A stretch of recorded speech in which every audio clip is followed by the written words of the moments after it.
Hey, beautiful wife. Welcome back to the Wife Wisdom Podcast. I'm your host, Christy Little Jones, relationship coach, chief cheerleader, and your soul sister on the journey to creating a life and marriage that loves you back. Today, I have a question that I hope stirs your heart. Ready? Would you marry you? Let's pause right there.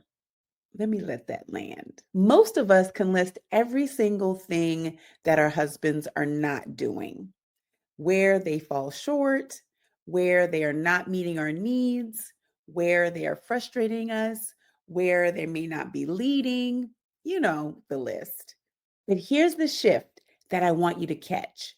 Sometimes the breakthrough that you've been praying for doesn't start with him changing. It starts with you stepping into the identity and the wife that you are always created and meant to be. This isn't about blame. This is about power. Your power to create safety, softness, and connection in your home. So today I'm taking you through 5 powerful reflections and takeaways that will shift the way you show up and in turn shift the way your marriage feels. Because, sis, when you shift, everything around you shifts. Number one, do an emotional environment check. So, a question that you need to ask yourself is, what does it feel like to be around me daily? We often become so focused on what our husbands are doing or not doing that we don't realize that we also are creating an emotional climate in our homes. I want you to ask yourself, are you often snappy, impatient, or sarcastic? Do you often walk around carrying silent resentment, even though it hasn't been spoken out loud? This is a tough one. Are you approachable? Does your family walk on eggshells around your moods? So here's your takeaway. Take a pause before speaking, especially if you are stressed, irritated, or annoyed. Try taking a deep breath or counting to 3 before you respond. And for the next 7 days, I want you to notice your tone and your facial expressions when you are speaking to your spouse or your children. So, as you're noticing your tone and your facial expressions, I want you to ask yourself, is the way that I'm speaking right now creating safety, calmness, openness, and warmth? Or is it creating fear, distance, and tension? If you notice tension, or if you notice your facial expression is not creating warmth or safety, pause, take a deep breath, and even gently touch your spouse's arm or simply say, can we talk about this a little bit later when I can talk about it more calmly? Let me tell you, sis, this single shift can transform your marriage environment completely over time. Number two, evaluate your love language and if you give it back. The 5 love languages are acts of service, quality time, words of affirmation, gifts, and physical touch. And those of you who do not know about the 5 love languages, please go to 5lovelanguages.com and you'll be able to take a quiz to find out what your love language is. But essentially, when you understand your love language, everyone receives love a certain way. And everyone gives love typically in the way they desire to receive love. Again, acts of service, quality time, gifts, words of affirmation, and physical touch. So, if you understand what your love language is and you understand what your spouse's love language is, then now you can actually give them love in the way they receive. But most of us don't do that. We give love the way that we want to receive it. You may know what your love language is, but it's easy to focus on the love that you're not getting while overlooking the love that you're not giving.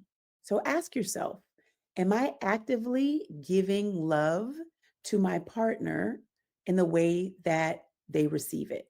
Ask yourself, am I waiting to receive love first before actively giving it back? Ask yourself, am I waiting to feel loved before I give love in return? Your takeaway for this reflection is to identify your top love language and give it away intentionally and freely without expecting anything in return.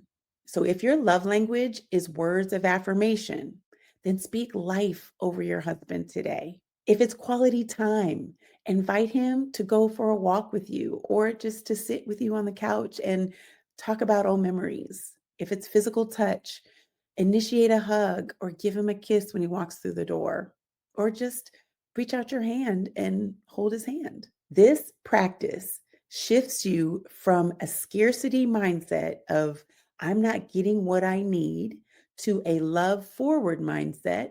I can cultivate and create the love that I desire, which often inspires reciprocal love.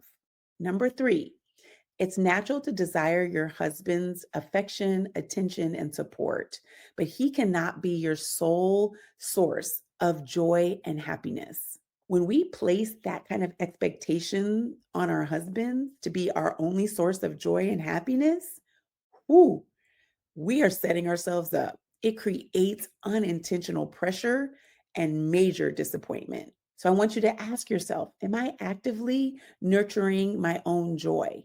Or am I expecting my husband to make me happy? Ask yourself, do I have things outside of him that fill me up spiritually, emotionally, and physically? So, your takeaway, choose one small joy giving activity today that is just for you. Go on a walk and talk to God, journal out your feelings, call a friend, wear something that makes you feel beautiful, play your favorite playlist around the house, or just simply rest and read a magazine. When your joy tank is filled from within, you show up in your marriage with lightness rather than heaviness. Then you become a partner that attracts connection rather than demands it. Number four, practice self compassion and accountability. Self reflection can bring up feelings of shame and guilt, especially when you see areas that really need growth. But remember, this is not about blaming yourself. This is about empowering yourself to become the wife that you desire to be. Your takeaway for this reflection, I'd like you to journal. I want you to ask yourself, if I was married to me, what would I love about it?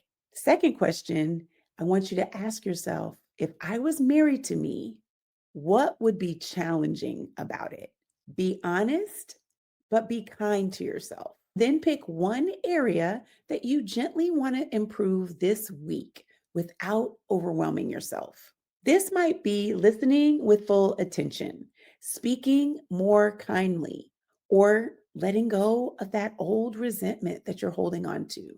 It's about small, consistent shifts that add up to major transformation. Number five, gratitude reset. It's so easy, sis, to get tunnel vision about what's going wrong and where your marriage is lacking and what your husband isn't doing. Gratitude is a powerful tool that shifts your perspective from what's missing to now what's working. Here's your takeaway. I'm sure you've heard this before. Each morning, I want you to write three things down or just say them aloud. Number one thing about your husband that you're grateful for. Number two, one thing that you really appreciate about your marriage. One thing that you really love about yourself. Say these things out loud because the power of life and death is in your tongue. You need to say it out loud.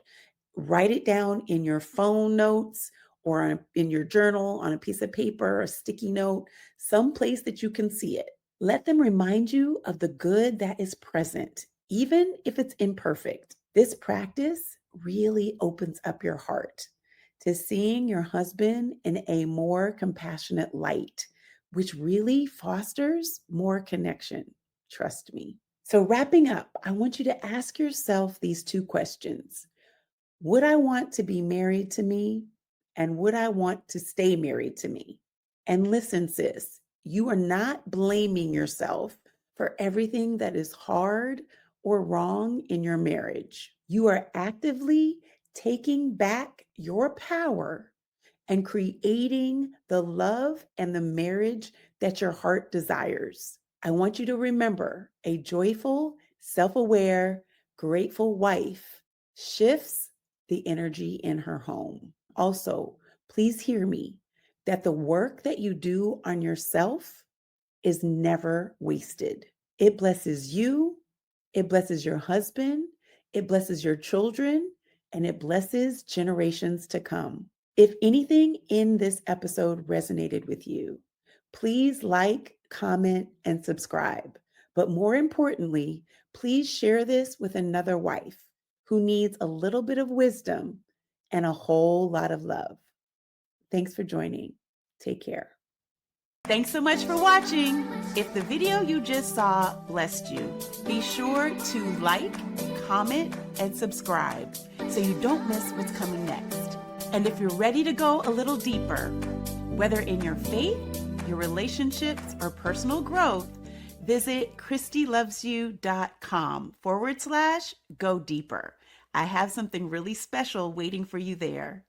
Until next time, know that you are loved, you are seen, and I am cheering for you always.